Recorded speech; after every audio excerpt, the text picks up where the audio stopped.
자, 오늘 말씀의 제목은 빛의 아들이요 낮의 아들이라 라는 제목인데, 자, 우리 말씀 전하기 전에 먼저 우리 하나님의 성전 건축을 위해서 다 합심해서 한번 통성으로 합심해서 한번 기도 드리시겠습니다. 우리 하나님께서 정말 예배당 곳에 인도해 달라고 다 합심해서 통성으로 한번 기도하겠습니다.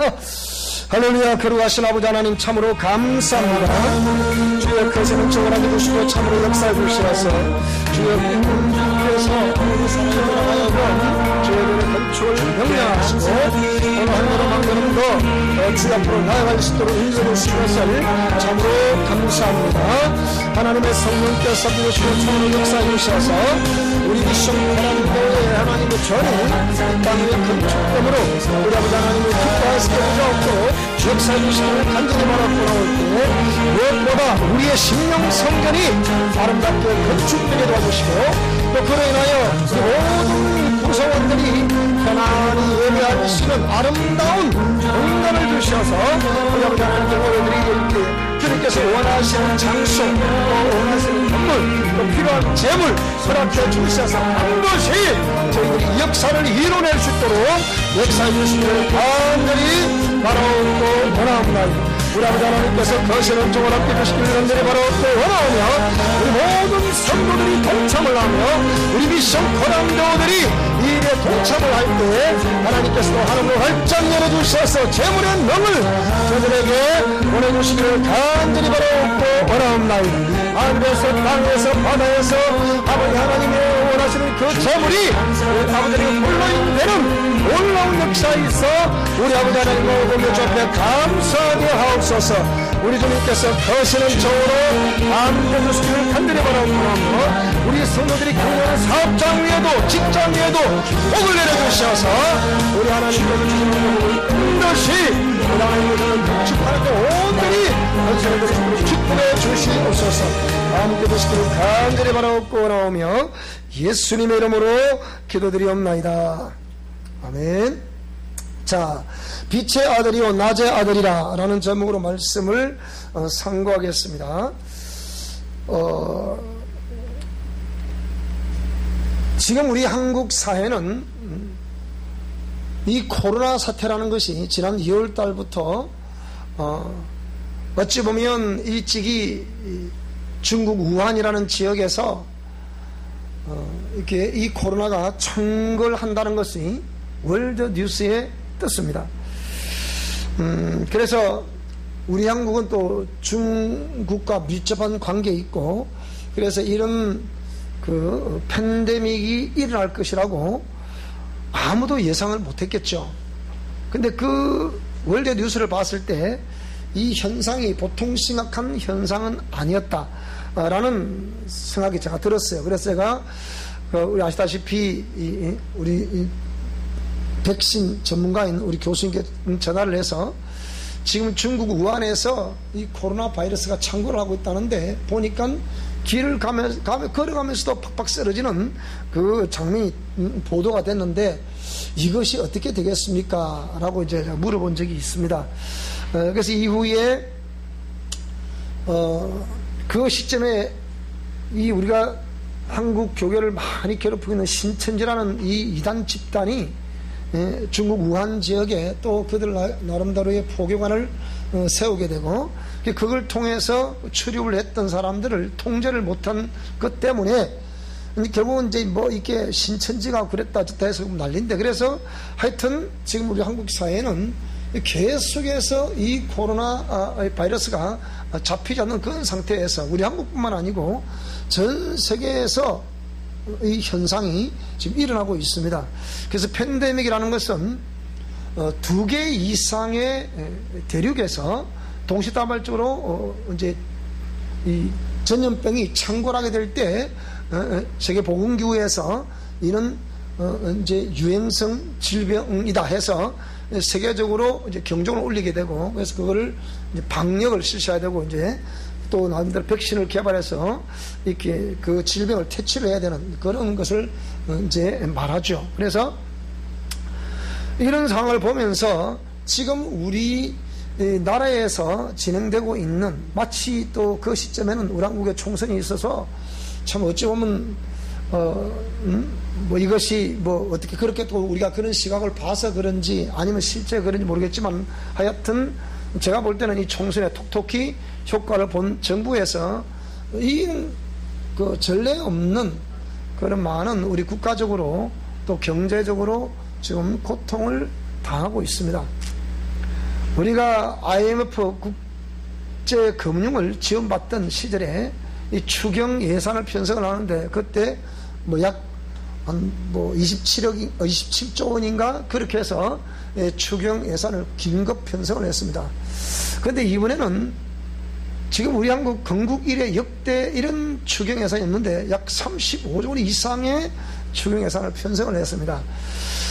그러면 제가 보는 결에서는 이런 현상들을 보면서 이 정부가 과연 5년 임기 동안에 국가의 국간을 어떻게 지금 관리를 하고 있는지, 제가 봐도 국무위원들이 앞뒤가 안 맞는 발언을 하게 되고, 그것도 이 사람이 와서 방어를 하고 저 사람이 방어를 하고, 안 되니까 대통령이 와서 방어를 하는데, 한결같이 이 사람들은 그 누구 하나같이 잘못했다는 사람들이 없습니다. 잘 돌아가고 있습니다. 그 말에 이틀 만에 대통령이 긴급 호출을 하죠.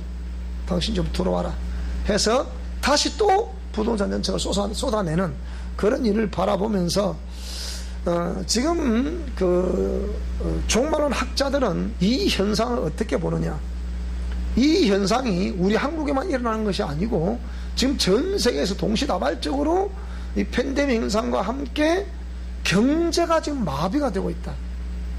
경제가 마비가 되니까 우리 아시다시피 우리 한국에도 지금 이제 대형 기업들이 하나둘씩 지금 처참하게 좀 쓰러져 가고 있잖아요. 과연 이 정치가들이 노리는 것이 무엇일까? 깊이 생각을 해보는데, 제 개인적인 소개는 웬만하면 제가 얘기를 안 하려고 그래요. 왜 이런 얘기 자꾸 하다 보니까 도저히 이 정부를 믿을 수가 없어요.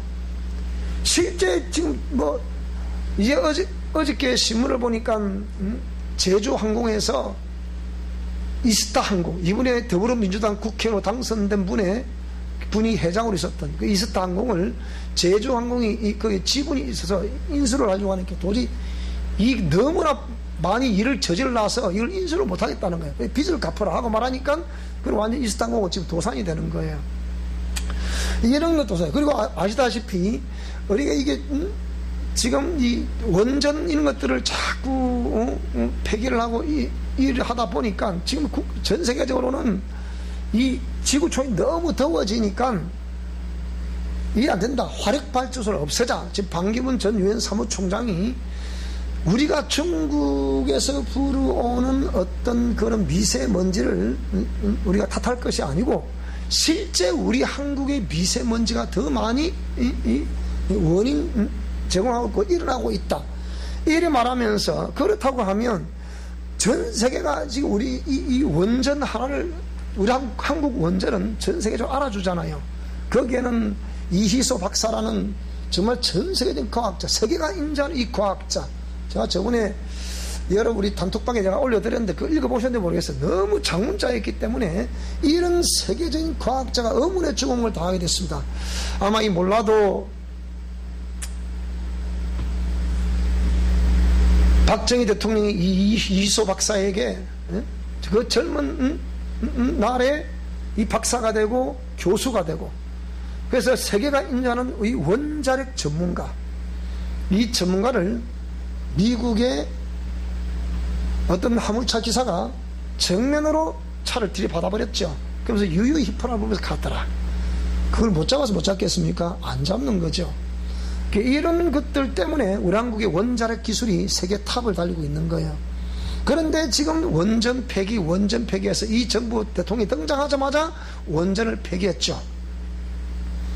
100년을 먹고 살 수 있다는 거, 수십조, 또 가면 수백조도 벌 수 있는 그런 원전을 우리 손으로 스스로 파괴해버리니까 우리 한국형 원전을 도입하게 했던 수많은 나라에서 이걸 도대체 어쩌라고 하는 것이냐 난리가 났죠. 그러니까 대통령 특사가 파송이 되고 그런 일도 많이 있었죠. 그러다 보니까 이 원전을 담당하고 있었던 회사가 지금 이제는 더 이상 유지를 할 수 없어서 부도 일부 직전에 있잖아요. 이런 현상들이 계속해서 일어나고 있고, 우리 주위의 중소기업가들의 얘기를 들어보면 보통 예를 들면 한 달에 수입이 한 100억 정도 올라와야 될 기업체가 10억 정도밖에 안 올라온다는 거예요. 지금 이런 아우성, 그런데다가 또 이 코로나가 또 공짜로 또 퍼부어주자, 이런 일들이 계속 벌어지고 있는데, 이런 현상들을 그럼 우리 한국에만 일어나고 있냐, 이런 현상들이?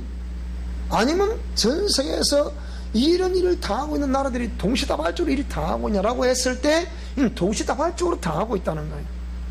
왜? 무역을 못하게 되니까, 출입 통제를 하니까, 못 가고 못 오니까 자동으로 이제 투자하는 것도 마비가 되는 것이고, 그 나라도 또 마비가 되는 거예요. 그러니까 젊은 친구들이 일자리를 잃게 되고, 또 일자리를 위해서 계속 공부했던 사람들이 이 인천국제공항 인국공 그 사태를 통해서 젊은이들이 낙심을 하고 좌절하고 도대체 어쩌자고 하는 것이냐. 급기야 이 정부 탄생에 산실했던 참여연대, 그리고 경실련, 이런 단체에서 이 정부가 전적으로 경제정책 100% 실패를 했다라고 말하는데도 불구하고 김현미 장관이 잘 돌아가고 있습니다. 백성들이 잘 돌아가고 있는가 없는가 모르잖아요. 근데 전문가가 한마디 해보니까 지금 나라가 뭐 난립니다 지금. 그럼 어쩌자고 하는 것이냐. 제가 꼭 이 얘기를 또 하고자 하면, 이 나라를 완전히 지금 국가주의 체제로 끌고 가고 있는 거예요. 국가주의 체제를 끌고 간다는 것은 국가가 모든 걸 일일이 간섭을 하겠다는 거예요. 그러면 민주주의라는 개념을 없애겠다는 거예요. 이게 국가주의입니다. 전제주의로 가는 거죠. 오래되면 다른 말로 쉽게 하면 공산주의로 간다, 이 말입니다. 누가 그래요? 왜 목사님 강단에서 자꾸 정치 얘기를 하십니까? 이런 현상들이 계속 일어난 걸 보면서 종말론 학자들이 뭐라고 얘기하느냐, 이것이 지금 마귀가, 사단이 자기 때가 다 되어서 말고 이제 마지막 전략을 무차별로 지금 펼치고 있는 시대다, 그렇게 얘기를 하고 있습니다. 그래서 예전처럼 우리 한국에는 다미 선교라는 선교단체가 있어가지고 이 종말론을 외쳤다가 혼쭐을 난 적이 있죠. 그런데 지금 상태를 보면 누가 뭐 꿈을 꾸었는데, 뭐 환상을 보았는데 예수님 다시 오신다더라, 그런 개념이 아니고, 지금은 하나님의 공의 말씀을 비춰볼 때 우리가 살아가고 있는 세상 속에서 나타나고 있는 재정상을 보면서 종말을 말하고 있다는 거예요. 이게 다른 거예요. 아, 내가 기도를 하는데 하나님의 환상을 보여주셨는데 예수님 다시 오신다고 말합니다. 분명히 그때와 그 시는 아무도 알지 못한다고 말씀하고 있음에도 불구하고 맨날 매달 며칠 몇 시에 예수님 오신다고 예언했다가, 그런 예언한 사람 치고 창피를 안 나는 사람 한 사람도 없어요. 근데 그게 우리 한국에서 우리 진주 출신인 이장림 목사라는 분을 통해서 그 역사가 있었죠. 그러다 보니까 참 그 당시에는 그렇게 종말론을 외치다 보니까 정말 우리 한국 교회가 얼마나 수모를 당했습니까? 근데 지금은 그런 현상이 아니고, 우리가 살아가고 있는 이 사회 속에서 이 정치가들을 통해서 행해지는 모든 것들을 보면서 이 국가주의가 지금 전 세계적으로 행해하고 있는 이때에, 어느 나라든지 지금은 보수주의자들이 설 자리가 없고 진보를 부르짖는 사람들이 다 등장을 하고 있다. 그래서 이런 상황을 보면서 과연 그러면 이 진보주의자라고 하는 사람들이, 제가 계속 신문에 스크럽 해놓고 요즘은 이제 제때 한주간 나오는 신문 기사들을 줬다가 싹 붙여놓을까 싶어요. 언더라인을 해서 보라고, 어떻게 되나 보라고. 왜? 나는 우리 국민들이 좀 의식 수준이 높아질 수 있기를 나는 바랍니다. 어찌 보면 제 메시지가 상당히 어렵습니다. 어려운데 어려운 메시지를 왜 자꾸 전하느냐? 여러분 자꾸 수준을 낮춰서 전하면요 그 수준밖에 안 됩니다. 근데 수준을 자꾸 높여서 전하면 처음에는 어렵지만 한 번 듣고 두 번 듣고 1년 듣고 2년 듣고 자꾸 들으면 여러분 의식 수준은 굉장히 높아집니다. 밖에 나가서 대화를 해보면 아는 거예요. 어저께도 아이 포함해서 뭐 6명인가 서울에서 왔다 갔어요.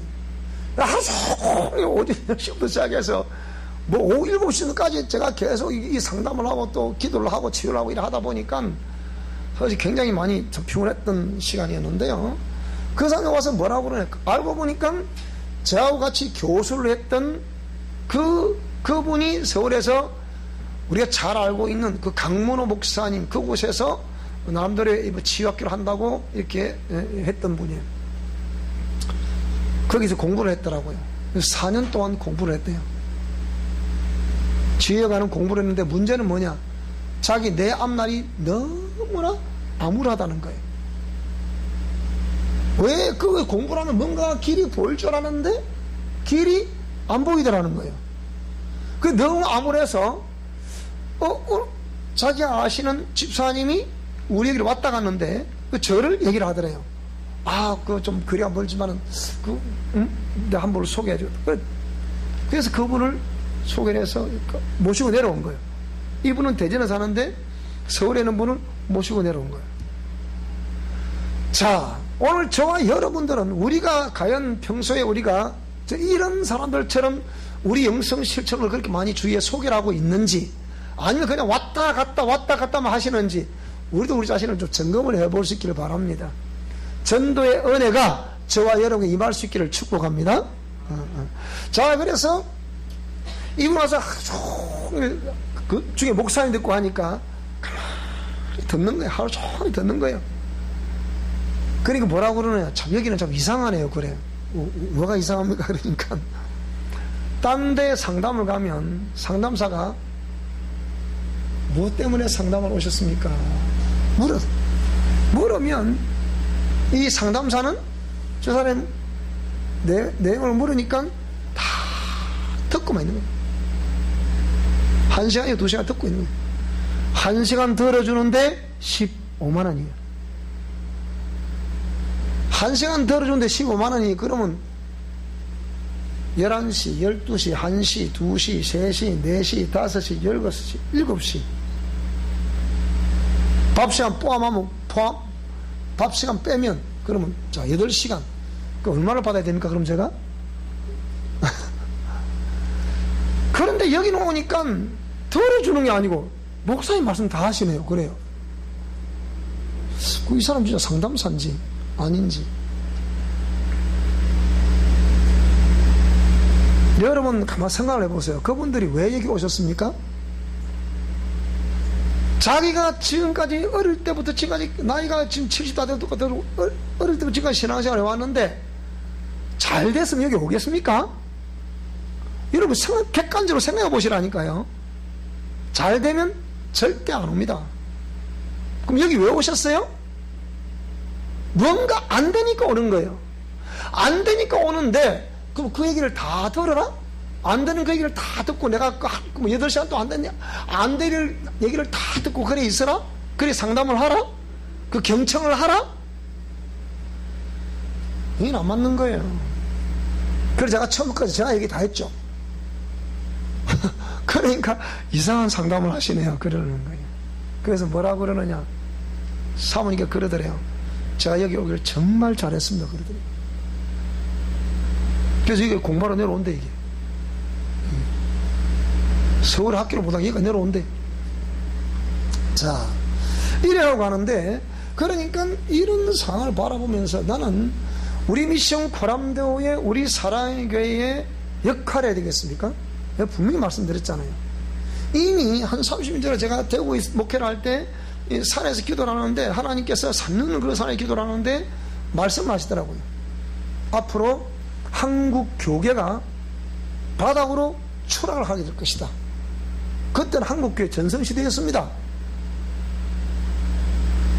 30년 전이면 지금 언제입니까? 생각해 보세요.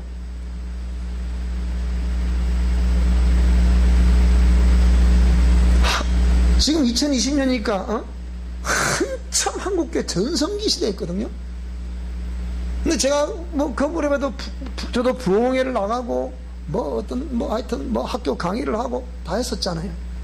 근데 학교에서 강의를 하고 신학 교수들 하는 행위, 부흥회 나서 부흥사들 하는 행위, 기도 원장들 하는 행위, 이걸 제가 다 봤잖아요.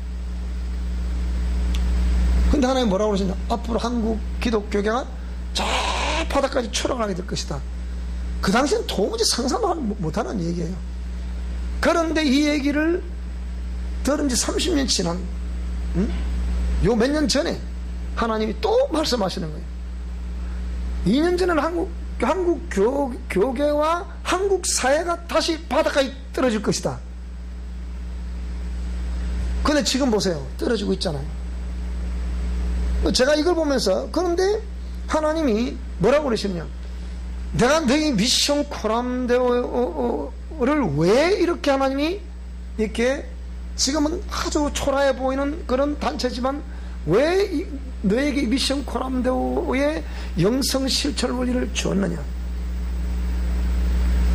그것은 만약에 한국 기독교계가 바닥으로 추락을 하게 되면 누가 다시 한국 기독교를 이렇게 세울 것이냐, 그 얘기예요. 그래서 내가 너희 미션 코람데오를 만든 것은 너희 미션 코람데오를 통해서 한국교회를 다시 이렇게 세우는데 3분의 1축을 담당하게 될 것이다. 그 말씀 제가 누차 말씀드렸잖아요. 그런데 점점 더 우리 한국 기독교는 지금 갈 길을 잃어버렸습니다. 이번에 코로나 사태 때문에 정부에서 강압적으로 통제를 해서 교회를 폐쇄하세요. 예배를 폐쇄하세요. 그 예배를 폐쇄해서 예배를 국가에서 강압적으로 실시를 하니까 다시 폐쇄를 했어요. 아무 생각 없이 폐쇄를 했어요. 제가 분명히 그랬잖아요. 그러면 분명히 강압적으로 폐쇄를 하게 되면 교인들 안 떨어진다 그랬잖아요. 그 폐쇄를 한 결과 부활절 예배 때 연합예배 전부 다 취소를 다 했잖아요. 그래서 교회 오는 숫자를 보니까 3분의 1밖에 안 오더라. 30%밖에 안 오더라, 그 얘기. 총선을 치르고 나니까 이제는 이게 이제 이 코로나와 함께 우리는 살아갈 수밖에 없다. 그래서 생활적인 방역을 해야 된다 해가지고서 생활적인 방역을 하기로 하고 이제 출입 허락을 했습니다. 그래서 5월 30일 날 주일 대예배 때 한국교회 전체 공문을 내렸습니다. 한국교회 예배 회복의 날. 누가 예배를 방해를 했습니까? 근데 교계는 뭐라고 그래요? 예배 회복의 날. 예배 회복의 날로 다 정해서 예배를 드려보니까 우리는 매일 예배 드렸으니까 예배 회복의 날 안 해도 우리는 다 지나갔잖아요. 근데 예배 회복의 날을 해서 딱 실시해보니까 교인들이 안 나오더라. 지금 현재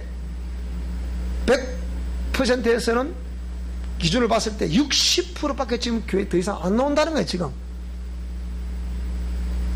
그러면 그 교인들이 어디로 갔습니까? 안 나오는데 어떻게 할 거냐고. 안 나오는데. 자, 그런 가운데 뭐라고 그러느냐? 기독교가 지금 대책을 세워야 되는데 대책이 없는 거예요, 지금. 그래서 제가 들어보니까 우리 학생 중에 한 분이 그 대구에 아이가 대구의 학교를 다녀서 학교에다 가서 어떻게 눈을 뜨세요. 학교에서 이렇게 가야 되니까 어느 교회를 정해서 예배를 해야 될까? 이렇게 고민이 되는 거예요. 그래서 다 대구 근방에 있는 제가 대구 있었잖아요. 그래서 목사님 어느 교회 가면 좋을까요? 물어봐. 전화 왔어요. 그래서 제가 이런 교회가 있는데, 이게 자기가 대구의 권성수 박사의 교회를 가봤다는 거예요. 대구 동신교회죠. 가보니까 여기는 아예 처음부터 지역별로 와서 1부, 2부, 3부, 4부, 5부를 하는데, 예를 들어 그렇게 그런 식으로 예배를 하는데, 예를 들어 우리 같으면 요 천전동 지역에는 1부, 뭐 저쪽에 시내 뭐 개동 지역에는 2부, 뭐 도동 지역에는 3부, 뭐 가자동 지역에는 4부, 뭐 이런 식으로 예배를 드렸다는 거예요. 그러면서 국가에서 통제를 하니까 딱딱 떨어지게 해가지고 들어오면서 뭐 체킹하고 우리처럼 체킹하고 다 했다는 거예요. 지금도 하고 있다는 거예요. 그렇게. 왜 그렇게 못합니까? 교회가 그 일방적 국가에서 한다고 전부 다 벌금 때린다니까 다 폐쇄를 했잖아요. 그게 허성무 창원시장이 처음부터 예배드리면 5만 벌금 때린다니까 뭐 차원이 난리 났잖아 가지고 그게 취소를 시켰어요. 그래서 뭐 집 사는 그분이 허성무 시장이 그건 난리 났잖아. 그게 전국에 최초로 그렇게 공포를 했다가 된통을 들고 맞았죠. 그 공판 뭐 2, 3일 뒤인가 취소를 했잖아요. 그래가지고 자 그런 상황. 그러니까 지금 뭐라고 그러느냐,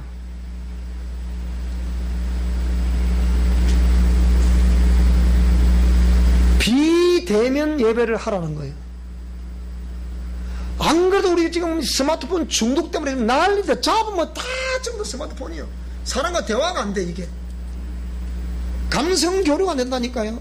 안 그래도 우리 진주 지방에는 이게 조선시대 양대 유림학파 중에 한 학파의 본거지가 진주잖아요. 그러니까 침묵이 어찌 보면 특기인데, 이 유교 사상에서는 안 그래도 말을 안 하는데 이 스마트폰 때문에 더 교통이 없잖아요. 교류가 없잖아요. 그런데 뭐라고요? 비대면 예배를 실시하라. 소셜 네트워크를 통해서 비대면 예배를 하라.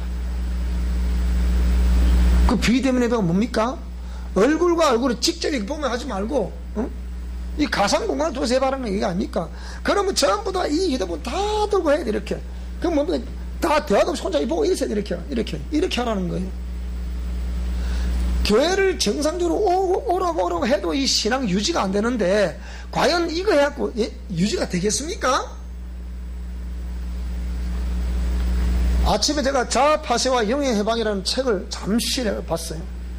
봤는데 거기에 뭐라 하냐, 옛사람과 자아를 죽이고 깨뜨리는데, 하나님은 진짜 옛사람과 자아를 깨뜨리는데 어떤 사람의 옛사람과 자아를 깨뜨리냐, 어떤 자세를 가진 사람의 옛사람과 자아를 깨뜨리냐라고 했을 때, 제가 늘 얘기하듯이 정말 복음을 위해 살겠다고 몸부림치는 사람들을 하나님이 옛사람을 죽이고 깨뜨린다는 거예요.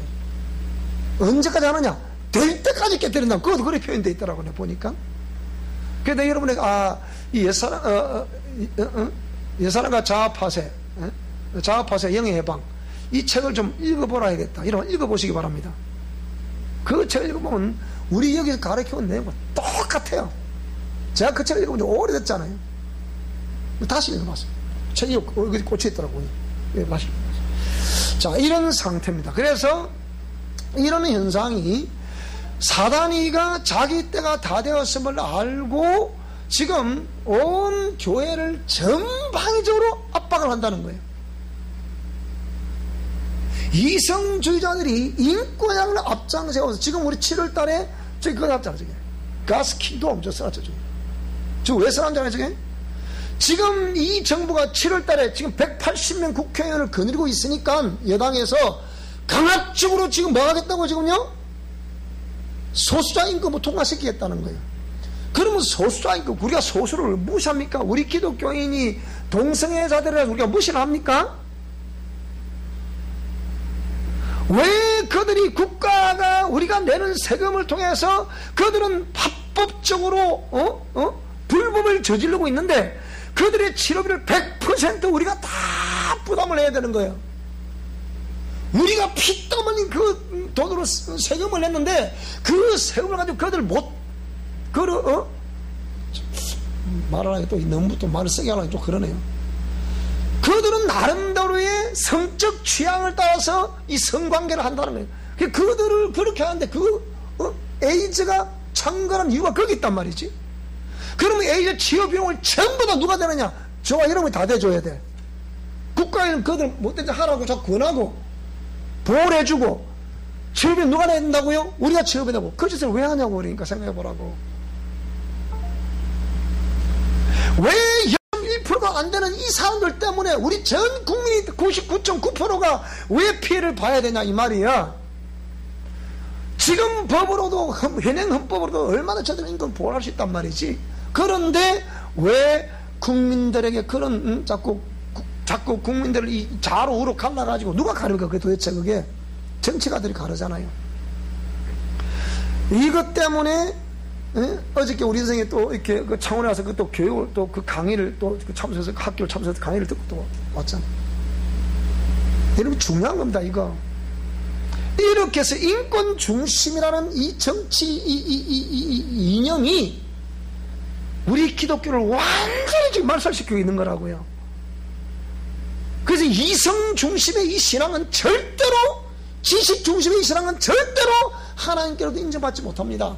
저 단호히 증거합니다 이거는.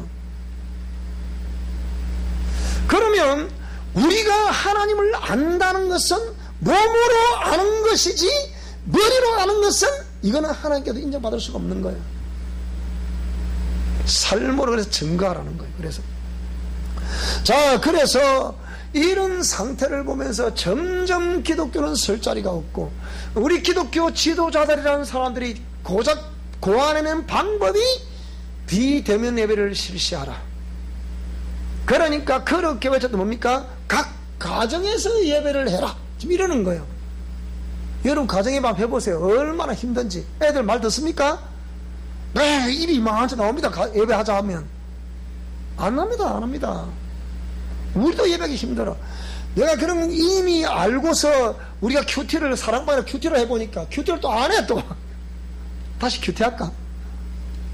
이게 큐티. 사랑방, 이게 단톡방은 그런 소식도 기본 소식도 전하지만 또 이렇게 이런 큐티를 하라고 해놓은 거. 왜? 우리가 새벽교회를 다 참석을 못하니까. 그래도 이걸 보고 큐티를 하면서 여러분 내 의견을 써올리고 하라고 했더니 동참을 아무도 안 하더라고. 한두 번 하다가 결국은 제가 이제 폐쇄를 요즘 안 하는데, 그래서 한 번씩 올려보는 거예요. 한 번씩 올려보는 거죠, 이렇게. 자, 이런 일들을 바라보면서 지금 그럼 우리는 미래적으로 어떻게 될 것인가? 우리 미션 코람데오를 향해서 하나님이 하신 말씀을 누차 설명을 드렸으니까, 그러면 어떻게 해서 이것이 정화될 수 있을 것인가? 참 놀라운 이런 하나님이 그걸 또다시 또 순간순간에 기억을 떠올려 주시는 것과 같이 우리 영적 유전자 회개 그 지혜와 그 기도문이, 회개 기도문이 자꾸 수십 건씩 나가는 이유가 뭘까? 나 생각을 해보는 거예요. 그들은 여기 공부하러 온 사람들이 아니에요. 그래서 내가 그거 보내면서 그랬어요. 그 사람들에게 우리 유튜브에 와서 유튜브를 들어보라고 해라. 여러분, 제가 유튜브를 원래 올렸던 것이, 내가 처음부터 우리 한 장로님에게 유튜브에 올리라 그랬거든요. 근데 처음부터 이제 어쩌다 보니까 이렇게 카페에 올리다 보니까, 다음 카페에 올리다 보니까 글이 올리게 됐는데, 제가 사실 처음부터 유튜브를 활용해 보라 그랬거든요. 저는 잘 못하니까. 어쨌든 간에 우리 또 저는 전들이 있어서, 학생들이 있어서 유튜브에 올리게 돼서 지금 올리게 되는데, 그 사람들은 유튜브로 들어보라 해라. 그러면 어차피 그런 비대면 예배를 한다 했을 때 그런 것들을 통해서 사람들이 정말 진리의 진술을 듣게 되는 거예요. 앞으로 가면 갈수록 점점 더 심해질 거라고 봐요. 왜? 이 정부 그러니까 정책가들의 어떤 정책 방향을 내가 교수님 들었잖아요. 직접 들었잖아요. 이제 더 이상은 말을 참 못하겠더라고. 나 자꾸 나가니까. 뭐라고 그러느냐. 이걸 대선 때까지 활용하려고 한다. 내가 이것 때문에 기겁을 할 뻔했어요. 그냥 웃으면서 그랬죠. 우리가 그렇게 기도했던 그것이 제대로 기도를 한 겁니까? 지금 잘못한 겁니까? 저 그랬다 그랬잖아요. 단장님은 됐는데 이걸 정치가들은 백성들 치료는 관심이 없고 뭐 한다고요? 대선 때까지 이용을 하려고 한다. 그 정책을 지금 세우고 있는 거야. 자, 이런 걸 바라보면서 도대체 그러니까 우리 기독교 지도자들은 이런 사실들을 알고 있나 모르고 있나? 과연 시대의 풍조를 따라서 이게 바람이 휙 불면 그걸 보면서 아이고 우리는 어떻게 해야 되나 이렇게 하자, 이것이 정상이겠습니까? 하나님이 그래서 미래적으로 예전과 경륜의 입장에서 지금 하나님의 예전과 경륜이 어느 상황으로 좀 진행이 돼가고 있다, 이게 중요하겠어요? 뭐가 중요했어요? 생각해 보시라고요. 그래서 오늘 본문을 바라보면서 제가 아침에 원래는 다른 말씀을 준비를 하려고 하다가 하나님이 아침에 바꾸자요. 그래서 네, 이게 우리 바꿨어요. 아침에 바꾼 겁니다. 형제라, 때와 시기에 관하여는 너희에게 쓸 것이 없다. 주의 날이 밤에 도둑같이 이를 줄 너희 자신이 자세히 알기 때문이다. 여러분, 밤에 도둑같이 주님이 오신다라는 말이 우리가 실제 잠을 자고 있는 그 밤에 주님이 오신다, 우리 이렇게 다 생각하는데요, 그런 개념이 아니고 영적인 암흑기 시대가 될 때 주님은 오신다는 거예요. 구약의 이스라엘 역사를 바라보면 창세기부터 시작해서 말라기서까지의 그 전체를 통틀어서 역사를 바라봤을 때 신의 언약이라 부를 수 있는 모세오경을 중심으로 삶을 살아갔어야 될 이스라엘 백성, 그 백성들이 하나님의 공의 말씀을 따르는 삶을 살았을 때는 복을 받을 수 있었겠고 자손 천대 이르러 행복할 수 있었지만, 그들이 하나님을 버리고 우상을 쫓아갔더라. 그래서 우상을 섬기며 우상에게 제물을 갖다 바치고 했을 때 그 우상의 세력들이 그들을 통치하게 되고, 그러니까 이 소망이 없는 사람들이 쾌락 중심의 삶을 살아가더라. 그러니까 우상 숭배의 그 많은 부정적인 영향력 가운데 하나가 뭐냐? 쾌락이 쾌락. 그 쾌락 중심으로 삶을 살아가는 그들을 보면서 그 강대국들이 하나님의 택한 백성들이라 부르는 그 나라를 집어삼키는 거예요. 포로를 끌고 가는 거예요. 거기서 가보니까 포로를 끌려가면서 비록 이제 알게 되는 거예요. 아니, 우리가 하나님을 섬긴다고 잘 섬겼는데 지금 이게 도대체 뭐냐? 진짜 잘 섬겼습니까? 안 섬겼잖아. 근데 그들은 잘 섬겼다고 생각하고 있는 거예요. 쾌락을 누리는 그것이 우상숭배의 부정적인 영향력이라고 인식하는 것이 아니고, 그것이 하나님을 기본적으로 섬기고 있기 때문에 그걸 누릴 수 있는 권리라고 본 거죠. 그렇게 삶을 살아간 결과가 뭡니까? 포로로 끌려고 비참하게 종로를 해보니까 알게 되는 거예요. 사실은 아침 하나님이 무슨 말씀을 주셨느냐?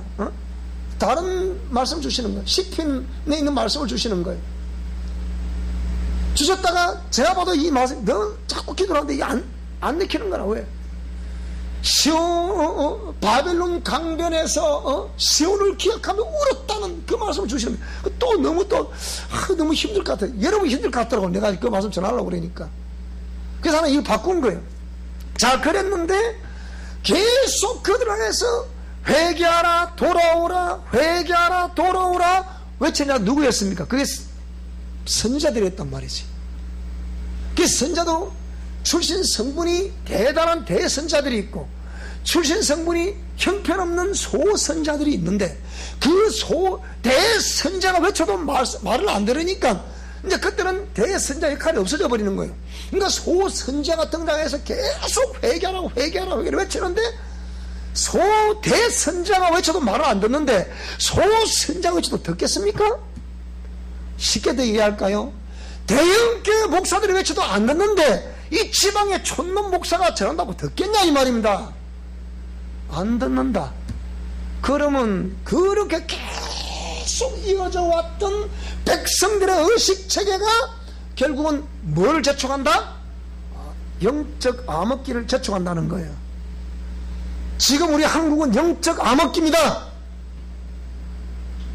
어떤 지금 지도자도 이게 탁월한 대책을 내놓을 수가 없는 거예요.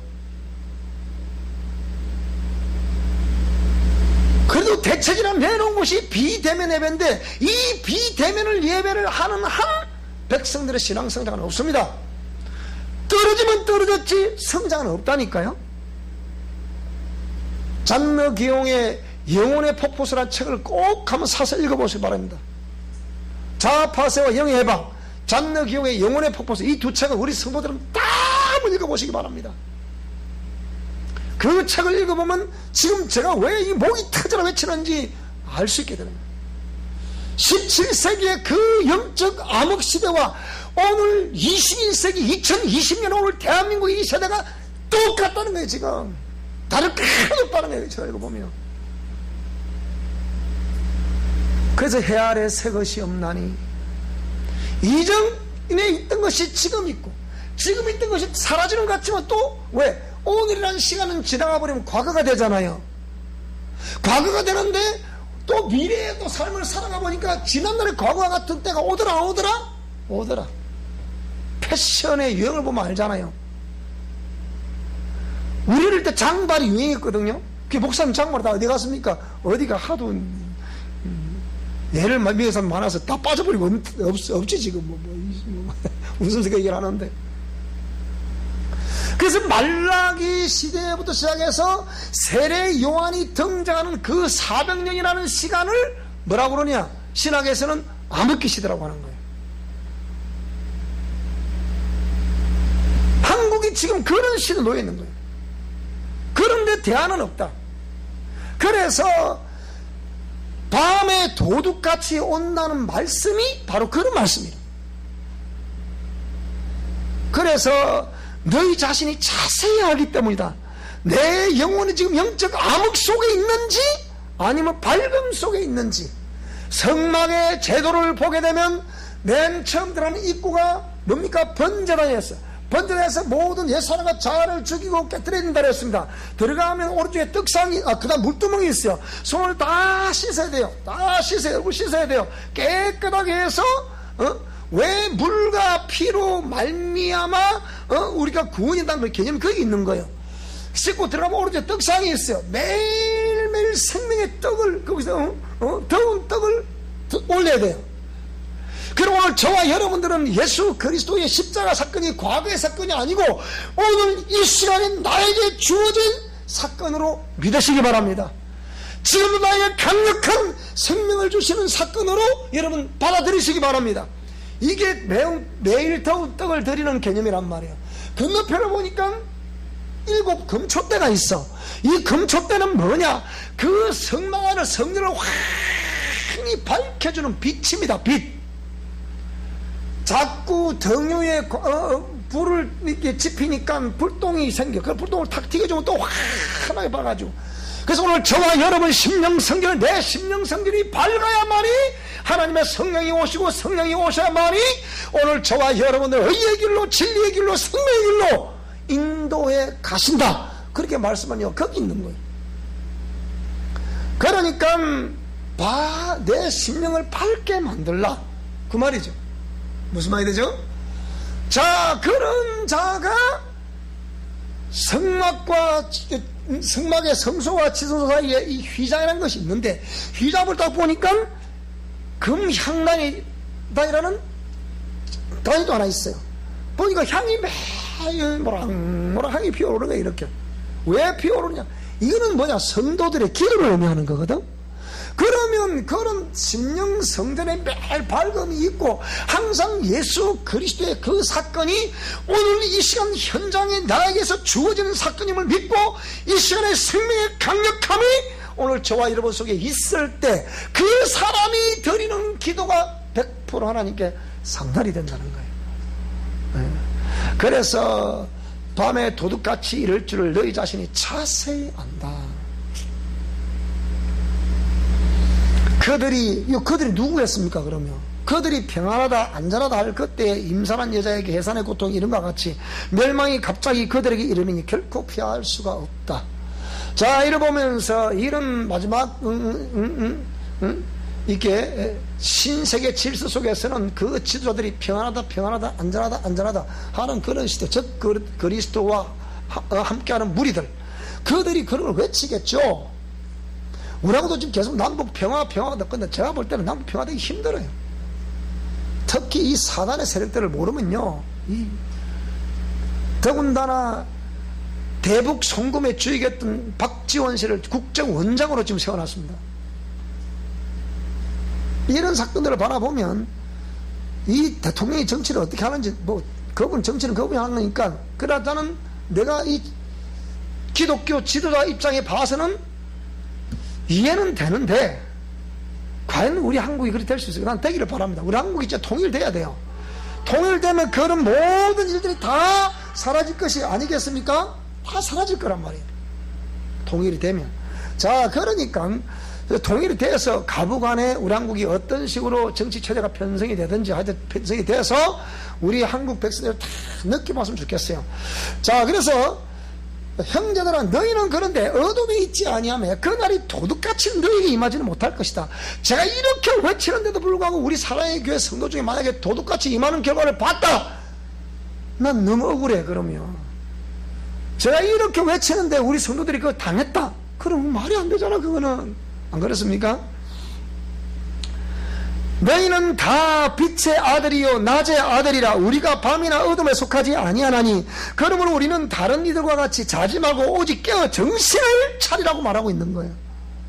뭐기 때문에? 우리가 빛의 아들이요 낮의 아들이기 때문에 우리가 밤이나 어둠에 속하지 아니했다. 그런 암흑 같은 그 시대에 휩쓸려 가고 있는 무리 속에 내가 있는 것이 아니고 우리는 깨어서 정신을 차린 사람들이다. 빛의 자녀들이다. 낮의 아들이다. 빛의 자녀라는 게 무엇입니까? 예수님께서 내가 꼭 길이요 진리요 생명이다. 요한복음에서 내가 참 빛이다 그랬잖아요.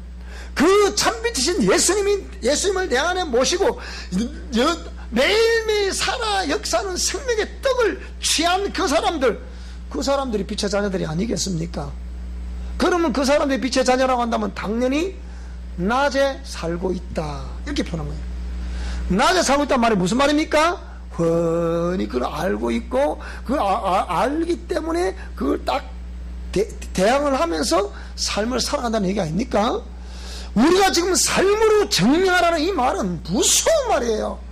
다시 말씀드리거니와 우리 미션 코람데서 외치는 삶으로 증명하라는 이 말은 다시 오시는 예수 그리스도의 정결한 신부가 되는 비결입니다. 비결. 제가 단어를 외치지만 이 메시지는 마지막 메시지가 될 것입니다. 너희 심령 성전을 정결케 하라. 정결한 그곳에 주의 영이 임할 것이니라. 주의 영이 임하게 되면 그 사람들을 깨어있게 하시다가 주님 다시 오시는 그날에 그들을 이끌어가게 될 것이다. 그 논리가 틀렸습니까? 맞잖아요. 맞다 이 말이에요. 그러니까 오늘 저와 여러분, 우리 사랑의 교회 모든 성도들과 우리 미션 포럼대우들에게는 이 어둠이 임하지 못하게 될 것을 저는 확신합니다. 우리가 아니면 누가 그걸 확신할 수 있겠습니까?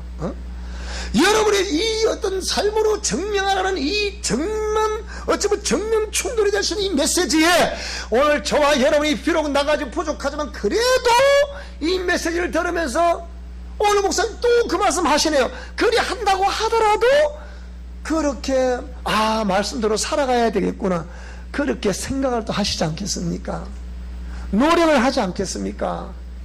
방치를 해놔두면 잘하는 건지 못하는 건지 그걸 모르겠지만 이렇게 자꾸 외치면 그렇구나 그래 해야 되겠구나 하고 안 하고는 인격자인 저와 여러분 몫이지만은 저는 전달을 해야 될 선지자의 입장에 봐서는 하나님 음성을 그치우시지 않는 거예요. 그래서 그러면 우리들은 다른 이들과 같이 자지 말고 오직 정신을 차리자, 그렇게 말하고 있는 거예요.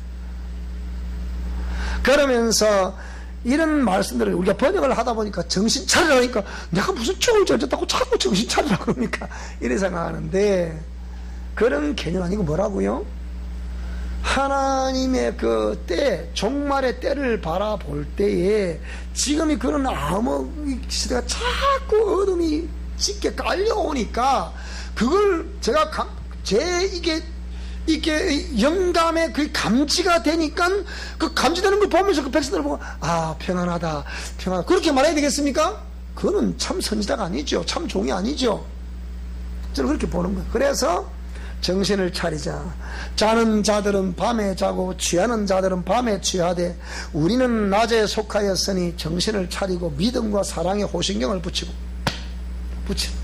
그리고 구원의 소망에 둘러싸. 우리가 이런 때가 되면 될수록 점점 우리는 하늘나라에 소망을 둘 수 있기를 바랍니다.